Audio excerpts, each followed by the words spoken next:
سب تمہارا کرم ہے آقا کی بات اب تک بنی ہوئی ہے۔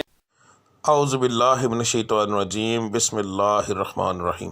السلام علیکم ورحمۃ اللہ وبرکاتہ۔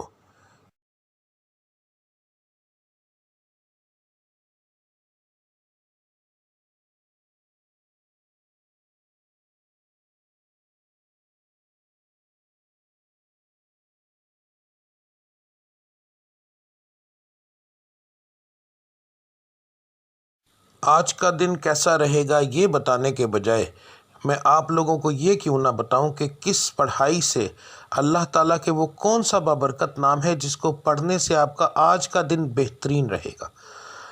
بات کو غور سے سن لیجئے، سمجھ لیجئے۔ ہر سٹار کی جیسے پڑھائی مختلف ہوتی ہے، اسی طرح مہینے کے حساب سے، اسی طرح دن کے حساب سے بھی علیحدہ علیحدہ ہوتی ہے۔ تو میں آپ کو جس طریقے سے بتا رہا ہوں اس کا مقصد یہ ہے کہ آپ جو آپ کے آج کے سٹار کی پڑھائی ہے وہ کریں گے تو اس کا نتیجہ آپ کو فوری طور پر ملے گا۔ یعنی کہ اس کا یہ پڑھائی تو ایک دن آپ نے کرنی ہے مگر اس کا نتیجہ فوری طور پر ملتا ہے۔ دوسرا، اللہ تعالیٰ کی ذات کو روزانہ اپنے حساب سے یاد کرنا، بار بار علیحدہ علیحدہ ناموں سے یاد کرنا، تو وہ ایک بڑا بابرکت چیز ہے، بڑا بابرکت کام ہے۔ تو اللہ کی ذات ان ناموں کے حساب سے آپ کو بہت زیادہ آپ پر کرم کرتی ہے۔ تو ہر سٹار کے مطابق آپ کی پڑھائی کیا ہے وہ آپ کو آگے جا کے ویڈیو میں پتہ چل جائے گا۔ پڑھنے کا طریقہ بتانے لگا ہوں۔ اس کے اندر دو طرح کی پڑھائی ہے۔ ایک پڑھائی آپ نے فجر کی نماز کے بعد کرنی ہے۔ اگر ایک مثال ہے، میں نے یہ بتایا ہے کہ یا اللہ آپ نے پڑھنا ہے تو صرف میں نے اتنا لکھا ہے یا اللہ، اس کے آگے تعداد نہیں لکھی کیونکہ یہ دونوں پڑھائیاں لا تعداد ہوں گی۔ ان کو پڑھنے کے لیے ایک تو آپ کو یاد رکھیے کہ باوضو ہونے کی ضرورت نہیں، اللہ کو کسی بھی حالت میں آپ یاد کر سکتے ہیں۔ تو آپ نے پڑھائی فجر کے بعد کرنی ہے، تسبیح عادتاً پکڑنی ہے تو پکڑ لیں ورنہ کوئی خاص ضرورت نہیں۔ تو رب العزت کی ذات کو لا تعداد یاد کرو تاکہ وہ آپ کو لا تعداد رزق عطا فرمائے، لا تعداد خوشیاں عطا فرمائے، آپ کے ستارے کو عروج ملے، آپ کی بندشیں ٹوٹیں۔ تو صبح کی پڑھائی کرنا بہت زیادہ ضروری ہوتا ہے ان چیزوں کے لیے، اور فجر کی نماز کے بغیر یہ چیزیں ممکن ہی نہیں ہیں۔ تو آپ نے فجر کی دونوں پڑھائیاں دیکھ لینی ہیں۔ فجر کے وقت آپ نے کون سی پڑھائی کرنی ہے وہ بھی دیکھ لیں۔ اس کے بعد دوسرا جو لفظ ہوگا، ٹھیک ہے، گھر سے کام کے لیے نکلتے وقت، تو آپ نے یہ لفظ آپ نے کب پڑھنا ہے؟ اگر آپ گھر سے باہر کام کرنے کے لیے جاتے ہیں تو پھر کام پر جانے سے پہلے جب آپ تیار ہو رہے ہوں گے، اس وقت کام کی تیاری کے لیے جب آپ تیار ہوں گے، آپ اس وقت یہ پڑھیں گے، اور پھر پورے دن کے اندر وقفے وقفے کے ساتھ یہ لفظ آپ لا تعداد پڑھیں گے تو انشاءاللہ تعالی آپ کو اس سے فائدہ ہوگا۔ اس کا بہترین حل ہے اسکرین شاٹ لے لیا کریں روزانہ ویڈیو کا، تو وہ آپ لا تعداد پڑھیں گے، وضو بغیر وضو، بس جگہ کا دھیان رکھنا ہے کہ صاف اور پاک ہو، ٹھیک ہے۔ تو اس کے بعد جو لوگ گھر کے اندر بیٹھ کر کام کرتے ہیں ان کے لیے کوئی پابندی نہیں ہے، وہ اس وقت سے ہی پڑھنا شروع کر دیں گے نماز سے فارغ ہونے کے بعد، چاہے وہ رات کو کام کرتے ہیں جیسے آن لائن کا کام کرنے والے، کوئی ایسا کام کرتے ہیں جو گھر کے اندر فیکٹری ہے کوئی ایسا، تو انہوں نے گھر سے باہر نہیں جانا، تو اس لیے وہ لوگ جو ہیں وہ پڑھائی شروع کریں گے فجر کے بعد۔ دعا کرنے کے بعد جب اٹھ جائیں گے تو اس کے بعد وہ چلتے پھرتے یہ پڑھتے رہیں گے۔ دن کے اندر ایک بار پڑھیں، 10 بار پڑھیں، 20 بار پڑھیں، جتنا پڑھیں گے۔ لا تعداد کا مقصد یہ ہوتا ہے کہ جتنا پڑھتے جائیں گے اتنا اللہ کی ذات کرم کرتی جائے گی، ٹھیک ہے۔ تو اب آپ کی پڑھائی آپ دیکھ لیں، ملتے ہیں اگلی ویڈیو میں، تب تک کے لیے مجھے اجازت دیجیے۔ اللہ آپ سب کا حامی و ناصر۔ السلام علیکم ورحمۃ اللہ وبرکاتہ۔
سب تمہارا کرم ہے آقا کہ بات اب تک بنی ہوئی ہے